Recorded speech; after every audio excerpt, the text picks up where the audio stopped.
Right, here we go. Right. Let's go. 5, 4, 3, 2, 1. Right, hello everyone and welcome to my Pecha-Kucha, and I'm going to start with a joke. So, how do you know that there's a triathlete in the room? Don't worry, they'll let you know. But don't panic though, this isn't going to become a glorified training diary, no one wants that. But I would like to take you on a journey that I started in 2014. 2014, Pharrell Williams ruled the charts. Scotland voted to remain. That guy got stuck in a vagina, and I came across a video that changed my life. The video was of an extreme triathlon in Norway called Norseman and was entitled Crying in the Rain. The video culminates in scenes from the top of Mount Gustatoppen, where finishers broken by this race are elated and are embracing their families. Norseman is the mother of a series of races known as xTri-ers. Starting in 2002, they devised the hardest triathlon on the planet. You jump from a ferry into a freezing fjord and swim to land. You then cycle over some pretty extreme Norwegian roads, where finally you lace up your running shoes and set off on a marathon, culminating in a steep ascent of Mount Gustatoppen for those lucky enough to get there. One scene in this video struck out for me more than any of the others. A man comforting his two small children, talking quietly and brushing away their tears. I was so impressed by the majesty of the race and the humility of the athletes. I sent a message to my running buddy announcing right then that I was going to enter. Sounds like fun, he said. I hope you don't die. In 2012, two more extreme triathlons joined the race, Keltman and Swissman, and they became the xTri series. Each race breathtaking in its own way and featuring its own unique set of challenges. But they all have one thing in common, though. They are differentiated by different coloured t-shirts, and participants are willing to go through hell to get one. Yes, they cover approximately the same distance as an Ironman, but that's where the similarities end.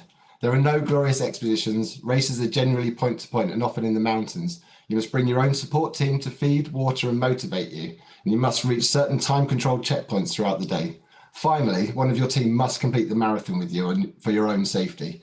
Approximately 20% never finish. Ignoring that fact, and only having ever completed one short distance triathlon up until that point, and dismissing my friend's rather pessimistic response, in 2014, I entered the ballot for Norseman. I had no idea that 5,000 people apply every year for only 250 places, and unsurprisingly, it didn't go well. Undeterred, I threw my hat into the ring for the other two races. In the middle of November, I was simultaneously elated and terrified when I received confirmation from Keltman that I was in the race. I immediately sent a message to my wife letting her know the good news, and when she asked me what that meant, I stopped and thought about it for a minute and realised I had absolutely no idea. The best I could come up with was that it looked like we were going to Scotland for the summer. Keltman is just about the furthest habitable corner of northwest Scotland. The race starts in a freezing jellyfish-infested loch, sends you on a bike over 200 kilometres around the brutal Scottish headlands into ferocious headwinds, finishing up with a marathon up, over and through some of the most spectacular Scottish scenery you can imagine.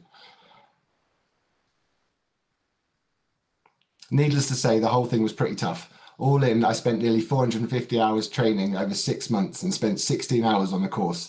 The next day, barely able to stand, me and 200 other participants, along with our support teams, posed for the finishers' photos. I didn't make the cut for the high route and subsequent blue finishers t-shirt, but I knew at that point I was hooked and I'd be back to get it. Not long after the race was over and the daily work-life grind had set back in, my wife and I decided it was time to separate. We'd had a good run, but we'd grown apart. I was pretty sad for a while, and one of the only things keeping me motivated was planning for my, hopefully, glorious Norseman attempt in 2016. And I got a new tattoo as well, a reminder to never give up on yourself. Things didn't go to plan though. I didn't make the cut for any of the races. 2016 was shaping up to be pretty shit until I responded to a request for help on the Keltman forum. His crew had let him down at the last minute and he desperately needed a support runner. As I was desperate to get back, I made the 1,200-mile round trip to Keltman and got to experience the views from the top of the world that year. Still determined to climb Mount Gustatoppen one day, I entered the 2017 Norseman ballot, full of hope, but once again I didn't make the cut. I did rather alarmingly receive places in both Keltman and Swissman though.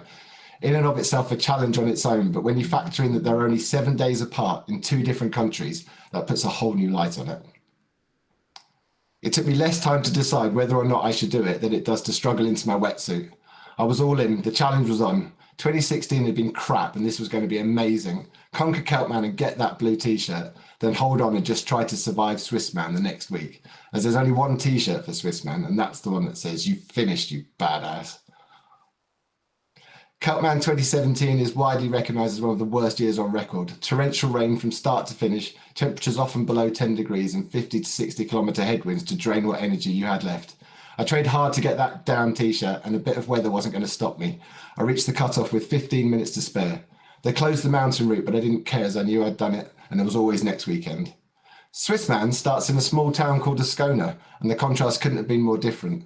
30 degrees and glorious sunshine. It gained its extreme credentials by sending you over 3 alpine passes on the bike course before you hit the marathon. Mountains are fun to cycle up and down normally, but not in 30-degree heat, and definitely not if you're planning to run home. I crossed the line just before midnight. In 2018, all xTri rebranded to become xTri World Tour. This time I chose Janosik, set in the mountains of Slovakia. The race starts with a midnight swim and culminates in an epic hike covering over 5,000 meters of elevation, sometimes with only chains to guide your way. I staggered over the mountaintop finish line 20 hours after we started in the pitch black, surrounded by lightning. In 2019, a new race called Hisperman in the south of Spain beckoned. The bike course is brutal with 3,500 meters of ascent. The run course isn't much kinder and sends you through the deserts and forests, which I'm sure would be beautiful, but the time I was halfway through it was pitch black and I couldn't see anything but the fluorescent strips guiding me home. 2020 was what it was. The xTri community came together to create a virtual race, completing numerous challenges with varying degrees of lunacy in your local area. It was also a time for reflection. I've made a staggering amount of amazing friends through my participation in the xTri world and travelled to places I could never have expected. I spent a lot of time in some dark places, mentally and physically, but I wouldn't change any of it. My efforts to gain a place on the Norseman start line still elude me, but I'll persevere. I have to. I have no doubt in my mind that one day I will summit Mount Gustatop and talk quietly to my son whilst brushing the tears of joy from both our faces. And then maybe after that, just maybe, I'll settle for a normal holiday. Wow.